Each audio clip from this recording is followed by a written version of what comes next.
নদিয়ায় মারুতিকে পিষে দিল বাস। ভয়াবহ দুর্ঘটনায় মৃত্যু হয়েছে কমপক্ষে 5 জনের। মঙ্গলবার সকালে পথ দুর্ঘটনাটি ঘটেছে কৃষ্ণনগর করিমপুর রাজ্য সড়ক মহিষপাথান মাঠ এলাকায়। সাত সকালে বিকট আওয়াজ শুনে দুর্ঘটনাস্থলে ছুটে আসেন স্থানীয় বাসিন্দারা।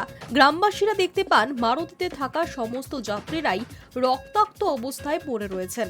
তারাই প্রথমে উদ্ধার কাজে হাত লাগান। খবর দেওয়া হয় করিমপুর থানায়। বিশাল পুলিশ বাহিনী ঘটনাস্থলে পৌঁছয়। উদ্ধার কাজের জন্য পৌঁছয় দমকলের বাহিনীও। পুলিশ গিয়ে গাড়ির ভিতর থেকে তাদের উদ্ধার করে। করিমপুর গ্রামীণ হাসপাতালে তাদের নিয়ে যাওয়া হলে চিকিৎসকেরা 5 জনকেই মৃত বলে ঘোষণা করেন।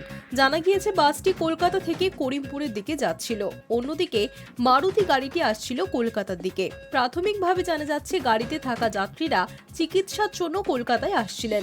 বেপরোয়া গতির জেরেই এই দুর্ঘটনা বলে প্রাথমিকভাবে মনে করা হচ্ছে। কিভাবে এই দুর্ঘটনা ঘটল?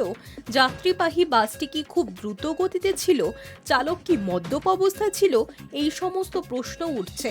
বাসের যাত্রীরাও কম বেশি জখম হয়েছেন। এখনো পর্যন্ত এই ঘটনায় কাউকে গ্রেফতার করা হয়নি। চলছে পুলিশি তদন্ত। High news network.